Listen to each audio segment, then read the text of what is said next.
welcome to Archana's Food Trails. இன்னைக்கு ஒரு சிம்பிளான லஞ்ச் பாக்ஸ் ரெசிபி பார்க்க போறோம்.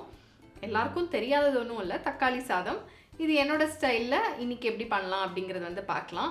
என்னோட சிஸ்டர்ல ரொம்பவே என்ஜாய் பண்ணுவாங்க. என்னோட தக்காளி சாதம் நான் பண்ணாலே எனக்கு தனியாக எடுத்துவேன்னு சொல்லுவாங்க.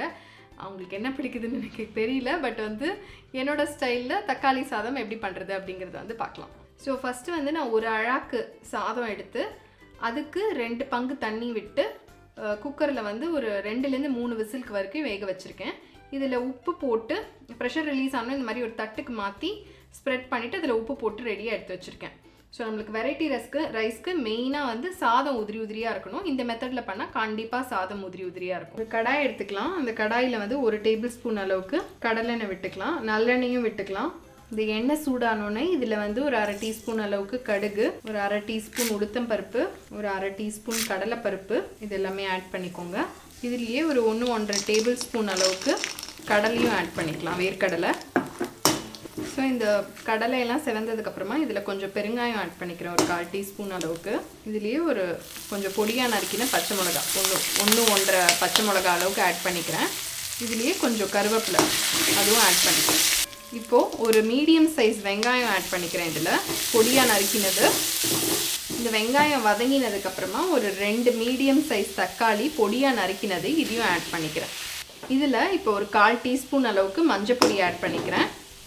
அதுக்கப்புறமா சாம்பார் பொடி 1 டீஸ்பூன் அளவுக்கு சாம்பார் பொடி ஆட் பண்ணிக்க போகிறேன்.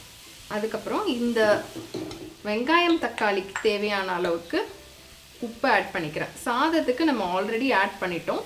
ஸோ இது சீக்கிரமாக வேகிறதுக்கு வதங்கிறதுக்கு வந்து தேவையான அளவுக்கு உப்பு மட்டும் ஆட் பண்ணிக்கலாம். இது இப்போ வந்து நல்லா வதங்கி தக்காளி வந்து நல்லா மஷியாக ஆனும், அது வரைக்கும் நம்ம வந்து இதை வதக்கணும்.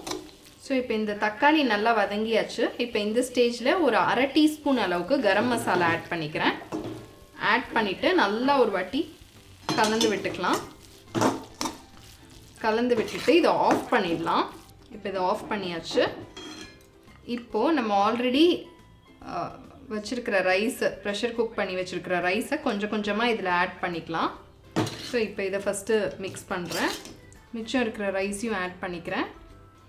ஸோ இப்போது இதை நல்லா மிக்ஸ் பண்ணியாச்சு ஈவனாக. இப்போது இதில் கொஞ்சம் கொத்தமல்லியை தூவி சூப்பராக லஞ்ச் பாக்ஸ்க்கு பேக் பண்ணிடலாம். இது சிம்பிளான தக்காளி சாதம் என்னோட ஸ்டைலில் எப்படி பண்ணுறது அப்படிங்கிறத வந்து பார்த்தோம். இதை கண்டிப்பாக ட்ரை பண்ணி பாருங்கள். தயிர் பச்சடி, வெள்ளரிக்காய் தயிர் பச்சடி, இந்த மாதிரி சிம்பிளான சைட் டிஷ் கூட வந்து நீங்கள் இதை வந்து சர்வ் பண்ணலாம். இல்லை ஒரு பொட்டேட்டோ ஃப்ரை, சிப்ஸ் எது கூட வேணால் சர்வ் பண்ணால் நல்லாயிருக்கும். கண்டிப்பாக இதை நீங்கள் வந்து டிஃபன் பாக்ஸ்க்கு கட்டி கொடுத்தாலுமே ரொம்பவே நல்லாயிருக்கும் மத்தியானம் சாப்பிட்றதுக்கு. ஸோ இதை ட்ரை பண்ணி பார்த்துட்டு கமெண்ட்ஸில் எப்படி வந்துச்சுன்னு சொல்லுங்கள். இந்த வீடியோ பிடிச்சிருந்ததுன்னா உங்கள் ஃப்ரெண்ட்ஸ் அண்ட் ஃபேமிலி கூட ஷேர் பண்ணுங்கள். முக்கியமாக அர்ச்சனாஸ் ஃபுட் ட்ரெயில்ஸ்க்கு சப்ஸ்கிரைப் பண்ணுங்கள். தேங்க்யூ ஸோ மச் ஃபார் வாட்சிங்.